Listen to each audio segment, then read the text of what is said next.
컴퓨터 비트라는 것들을 좀 전에 설정해 보면서 살펴봤죠. 그리고 LED가 어떻게 켜지는지 볼 거고요. 그냥 같이 똑같이 만들어 볼 겁니다. 지금 보드상에는 LED가 여기에 위치되어 있고요. 그리고 버튼도 바로 옆에 있습니다. 딱 두 가지를 이용해서 살펴볼 거고요. 지금 이 내용이 이제 GPIO를 깜빡이는 방법들을 한번 해본 거고요. 웹 3은 지금 이 포문들을 사용하게 되면 실제로 MCU 내에서 이 포문이 동작하기 위한 시간을 우리가 알 수가 없거든요. 그래서 이 포문들을 내가 원하는 시간으로 정확하게 만들어서 동작할 수 있는 방법들을 쓰는 게 이제 웹 3의 내용입니다. 그리고 다시 강의 내용으로 돌아가서 오늘 보여드렸던 코드랑 똑같죠. 코드 조금 줄여볼까요? 지금 이런 식으로 쓸 수도 있죠. 우리가 익스클루시브어라는 거를 쓰기도 하죠. 이렇게 되면 익스클루시브어는 이전에 있던 값을 계속 토글하는 역할. 렛 에코 0이 이전에 0이었으면 1로 만들고 1이었으면 0으로 만들고 0이었으면 1로 만들고 하는 거가 이제 익스클루시브어하죠. 이런 방법들을 이용해서 코드를 좀 줄일 수도 있을 거고요. 이대로 컴파일해 보면 똑같이 동작하는 것들을 보실 수도 있을 겁니다. 네, 지금 똑같이 LED가 깜빡이죠. 이제 이 많은 코드들을 좀 없애고 딜레이라는 내장 함수를 사용해서 내가 원하는 시간으로 정확하게 만드는 것들을 한번 보여드릴 거예요. 지금 보시는 거가 GPIO 랩 3의 내용이고요. 그래서 컨트롤을 하는데 딜레이 미리세크라는 함수를 써볼 겁니다. MCU 컴파일러가 제공을 하는 내장 함수고요. MCU의 내부에 있는 클럭을 한번 살펴볼게요. 아마 데이터 시트를 데이터 시트 잠깐 볼까요? 오늘 시트 하는 내용이니까 데이터 시트도 데이터 시트 사실 양이 되게 많죠. 아마 익숙해지시고 오래 다뤄보셨던 분들은 내용들을 다 간혹 이렇게 보셨던 부분도 있고 뭐 필요 없는 부분들도 있기 때문에 그렇게 많게 느껴지지 않으시겠지만 처음 보시는 분들은 이게 지금 780페이지예요. 근데 뭐 요즘에는 거의 다 뭐 한 1000페이지 정도로 나오는 것 같고요. 지금 이 정도 페이지에 32비트급의 MCU들은 4000페이지, 4500페이지 이렇게 나오는 경우도 있어요. 16비트 MCU들도 그래요. 근데 우리가 다 그거를 다 본다는 거는 불가능하겠죠.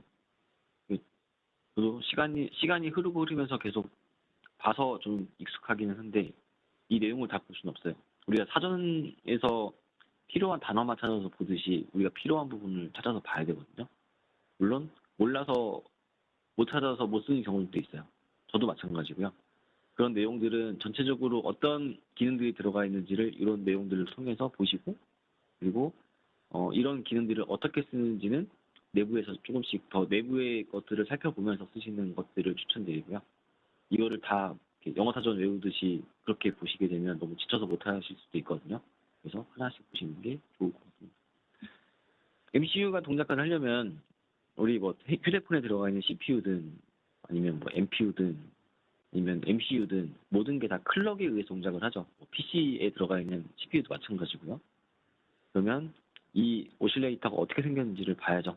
그래서 챕터 4에 오실레이터 관련된 부분이 있고 여기에도 이제 여러 가지 모드들이 있는데 외부 클럭을 쓰는 방법들 그리고 외부에 있는 것에 클럭을 쓰는데 낮은 주파수를 쓰느냐, 뭐 중간대 주파수의 이제 클럭을 쓰느냐, 아주 높은 주파수를 쓰느냐에 따라서도 모드를 좀 바꿔줘야 돼요. 왜냐면 높은 주파수를 썼을 때는 MCU 쪽에서 그 외부에 있는 크리스탈을 발진시키기 위해서 전류를 더 많이 흘려줘야 됩니다. 그래서 이제 이런 외부에 있는 MCU는 외부에 있는 클럭이 얼마짜리 주파수가 달려있는지 모르기 때문에 이러한 것들을 유저가 직접 선택을 한번 해주셔야 돼요. 이런 모드들이 있고요. 내부에 32kHz짜리 낮은 주파수의 크리스탈이 있기도 하고요. 그리고 아주 높은 주파수의 그리고 또는 500에서 4MHz 이 사이에 있는 어떤 크리스탈을 썼을 때 어떻게 써야 된다는 내용도 있고요. 그래서 이 모드들에 따라서 이제 클럭 설정하는 부분들이 조금씩 달라집니다. 그래서 반드시 외부에 있는 클럭, 내부에 있는 클럭은 사실 내부에 하드웨어로 고정이 되어 있기 때문에 내부에 있는 클럭만 선택하시면 되는데 외부에 있는 클럭 쓰실 때는 반드시 클럭을 제공하는 벤더분들하고 같이 만나셔서 이 클럭 설계가 제대로 됐는지, 또는 이 지금 클럭이 정상적으로 발진을 하고 있는지 항상 검증을 받으시면서 진행을 하시는 거가 좋습니다. 왜냐면 잘못 설계하면 한겨울에 추울 때는 발진 안 돼서 제품이 동작 안 할 수도 있거든요. 또는 뭐 아주 더울 때 또 잘못 동작하는 경우도 발생할 수도 있고요. 그래서 온도 전 범위에서 정상적으로 발진 가능한 환경을 만들어 주셔야 됩니다. 자, 블럭을 다시 좀 살펴볼게요. 사실 위에 있는 내용들이 굉장히 많아요. 되게 많이 써 있죠. 물론 시간을 두고 조금씩 보면 이제 보이겠지만, 사실 이런 내용들은 여기 나와 있는 블럭을 설명하고자 하는 내용들입니다. 그래서 이 블럭들에 대해서 간단하게만 좀 설명을 드릴게요.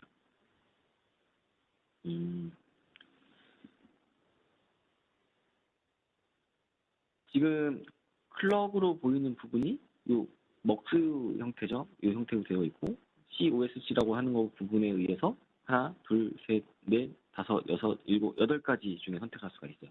근데 여기 리저브드라고 되어 있는 거는 이제 이걸로 선택하게 되면 동작 안 하겠죠. 그래서 반드시 이 부분은 선택하시면 안 되고요. 내가 어떤 클럭을 쓸 건지를 선택을 하는 거죠. 우리가 레지스터를 선택한다는 거는 COSC라는 그 레지스터를 통해서 클럭을 어디로 받을 건지를 결정을 하시는 거예요. 그래서 우리가 레지스터를 설정한다. 아, 이거 어떻게 쓰는 거지?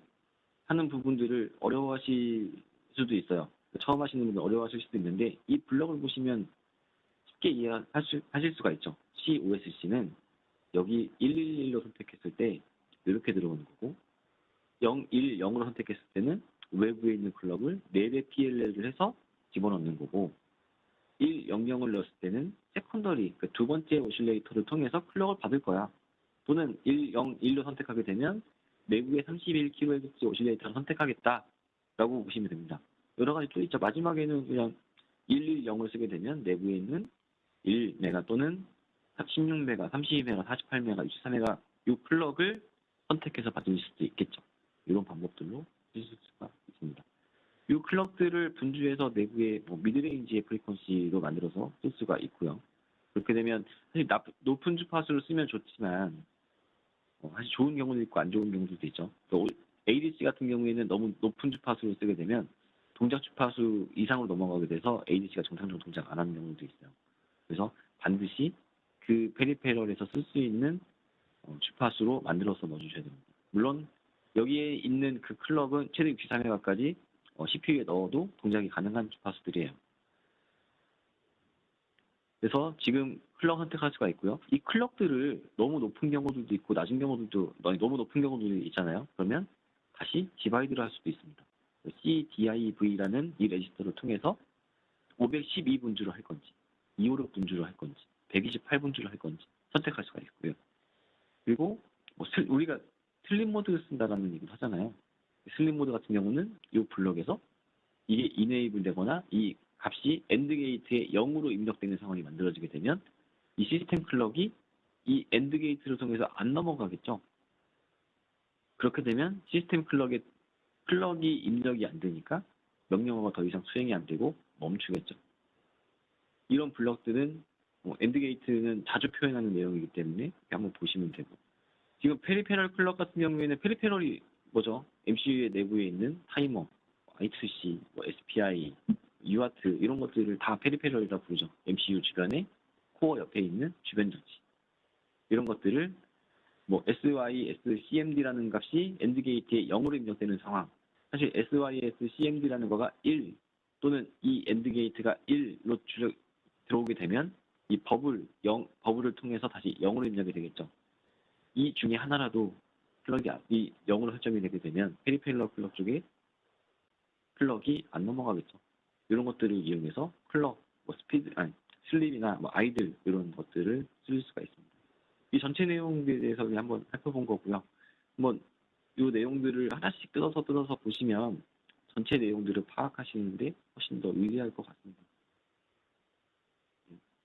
레퍼런스 클럭 아웃이라는 거 그냥 눌러봤는데요. 이런 거 같은 경우에도 블럭들 좀 전에 보셨던 것처럼 먹스가 있고 또 이쪽에도 먹스가 있죠. 이런 것들을 어디에서 받을 건지 선택하거나 또 디바이드를 얼마만큼 해서 받을 건지 선택을 할 수도 있고요. 그리고 이 PPS라는 걸 이용해서 내가 어떤 핀으로 출력을 하겠다라는 거를 선택할 수도 있습니다.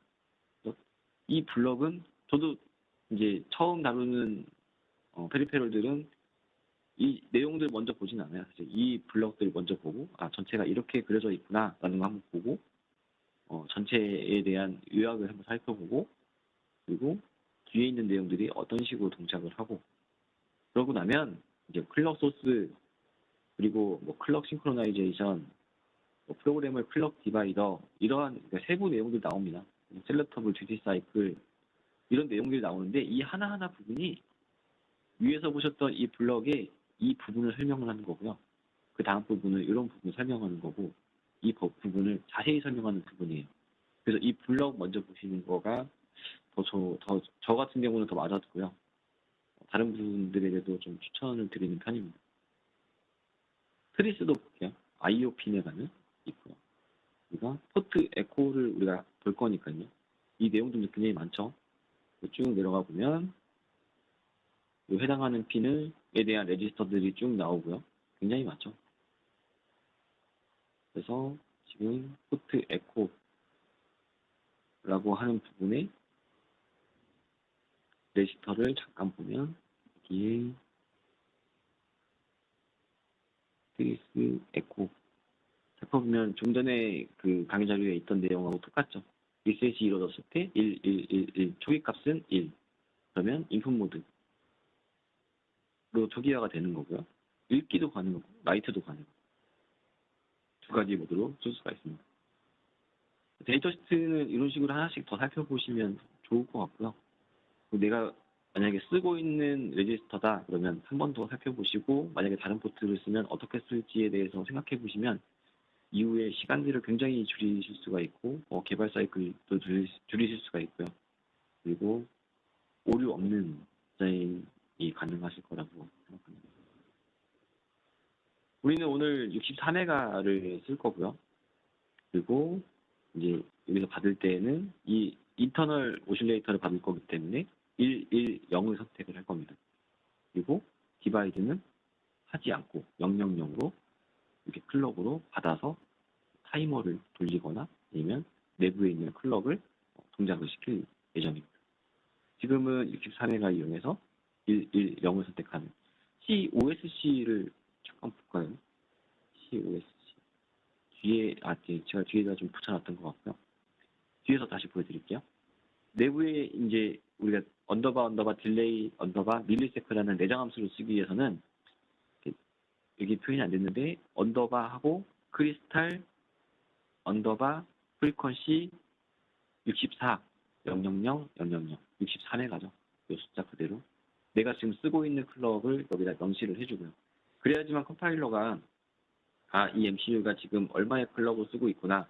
그래서 이 딜레이라는 밀리세크를 만들 때 얼마만큼의 명령어만큼 기다려야 되는지 또는 사실 딜레이 밀리세크 내부에는 NOP라는 No Operation이라고 하는 아무 의미 없는 코드가 실행이 돼요. 500ms 동안 아무런 동작을 하지 않고 그래서 그런 코드를 자동으로 생성을 해주려면 내가 얼마의 클럭을 쓰고 있는지 여기 명시해줘야 됩니다. 그래서 샵 디파인 언더바 크리스탈 언더바 프리퀀시 이렇게 쓰시고 이제 클럭 써주시면 되고요. 코드에서 이거는 이제 다큐먼트거든요. 컴파일러 관련된 매뉴얼이고요. 컴파일러 설치를 하시면 컴파일러가 설치된 경로 안에 다큐먼트 안에 그 매뉴얼이 들어있습니다. 사실 매뉴얼 안에 있는 거는 또 저도 다 보진 않고요. 몇 가지 필요한 것만 보는데 이걸 제일 많이 보는 것 같아요. 이거 이외의 매뉴얼을 보실 일은 없으실 것 같기도 합니다. 바로 실습으로 한번 보도록 할게요. 지금 랩2인데 내용이 많이 바뀌지 않기 때문에 프로젝트 만드는 거는 랩4 할 때 다시 한번 보시고요. 여기에서는 그대로 보여드렸던 것처럼 샵 디파인 하시고 언더바 xtal 언더바 freq 하시고 64 000 000 63회가죠. 그리고 지금 조금 전에는 이제 포문을 써서 만들었는데 얘는 언더바 딜레이 언더바 밀리세크 하고 500 하고 세미콜론 하시게 되면 포문으로 만들었던 딜레이를 이걸로 대치를 할 수가 있습니다. 장점이 뭐죠? 내가 원하는 딜레이만큼 정확하게 만들어낼 수 있다는 거죠. 왜냐면 컴파일러가 얘가 얼마큼 들고 있는지를 보고 그 해당하는 시간만큼 정확하게 500ms를 만들어주기 때문이죠. 이대로 컴파일해서 다운로드 해볼게요.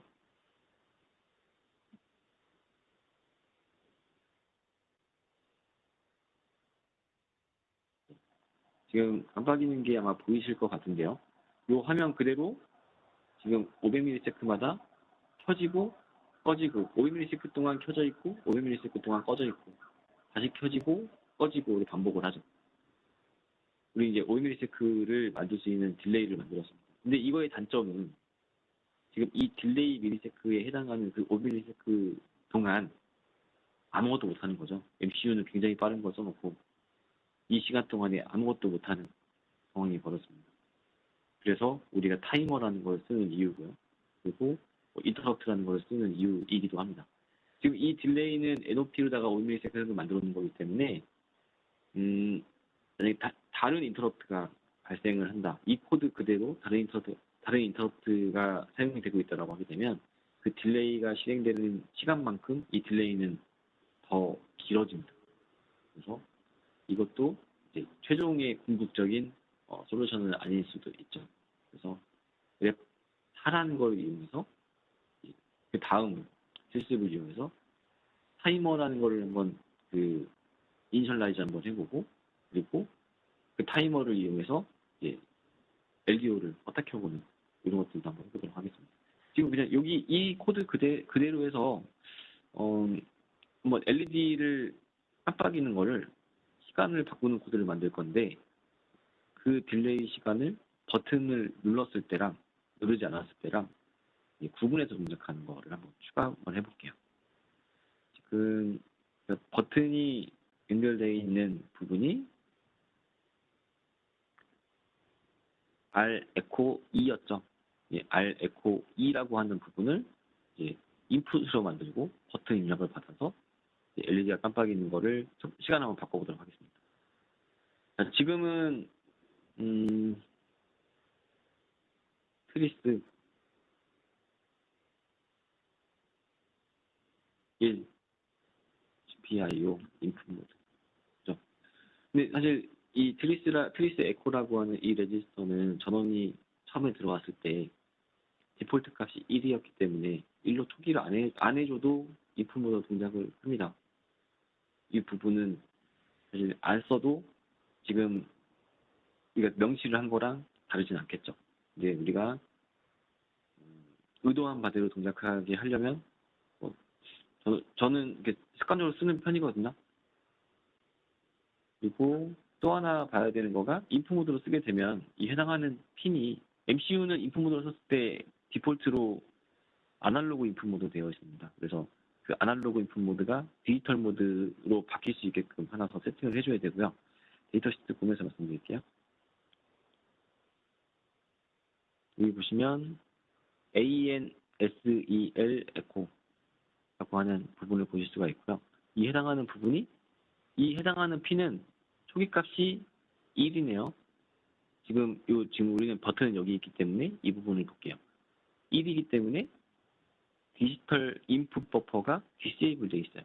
그러면 이 말인즉슨 GPIO를 입력받는 거를 1, 0 구분해서 받는 게 아니라 ADC 아니면 컴패레이터 또는 OPMP가 동작하기 위해서 그런 것들이 동작하기 위한 이제 아날로그 인풋 모드로 동작을 하게 됩니다. 그래서 반드시 이 부분을 0으로 만들어줘야 돼요. 0으로 만드는 거가 슈미트리거나 TTL 레벨로 인풋이 되게끔 동작을 시켜주는 부분이 될 거고요. 그래서 이 부분을 이제 0으로 만들 겁니다. ANSEL 에코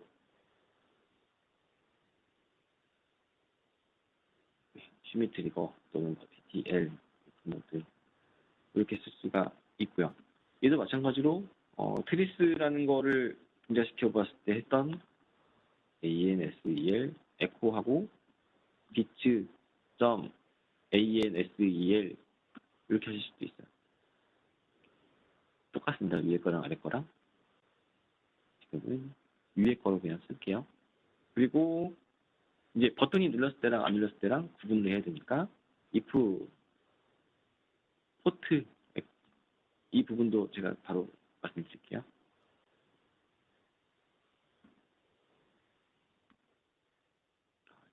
토글 되는 거는 여기에 있고 POR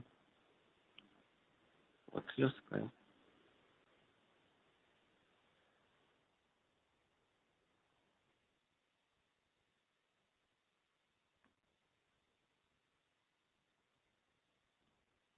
이렇게 쓰고요. 해당하는 핀이 0으로 들어올 때는 500ms, else 하게 되면 0이 아니면 1이니까 딜레이를 250ms 이렇게 쓰게 되면 어떤 눌렀을 때는 500ms가 딜레이가 만들어지고 어떤 누르지 않았을 때는 250ms의 딜레이가 생기고 이런 것들을 반복할 수가 있겠죠. 데이터 시트에서 잠깐 더 볼게요.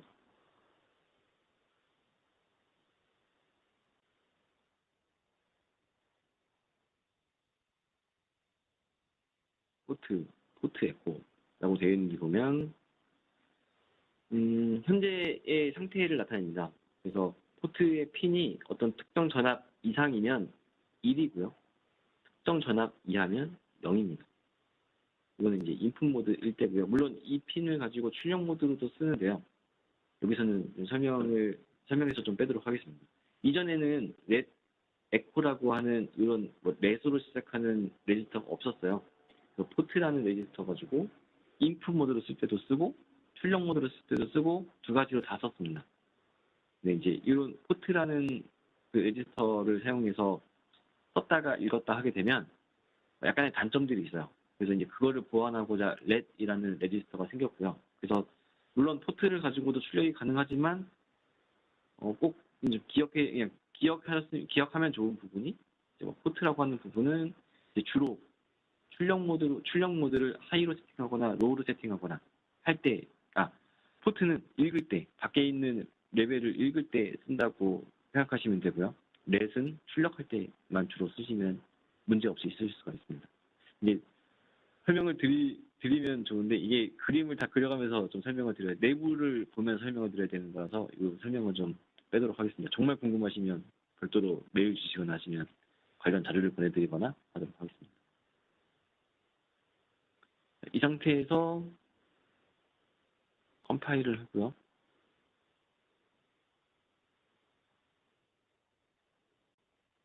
그러면 다운로드가 돼서 지금 LED가 깜빡이는 거 보실 수가 있고요. 제가 손으로 오른쪽에 있는 버튼을 누르면 천천히 깜빡이죠. 지금 이 코드에서는 지금 아마 에코 2, 그러니까 포트 에코 2에 들어오는 거가 버튼이 눌렸을 때 0으로 인식을 하고 그때는 500ms의 딜레이 그리고 이 버튼을 뺐을 때는 해당하는 포트에 1 값이 들어오기 때문에 저렇게 깜빡이는 것에 대한 속도가 빨라지는 걸 보실 수가 있습니다.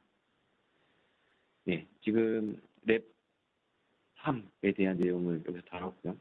시간이 굉장히 많이 지났네요. 랩 4, 랩 5는 좀 더 빨리 속도를 내서 진행을 한번 해볼게요.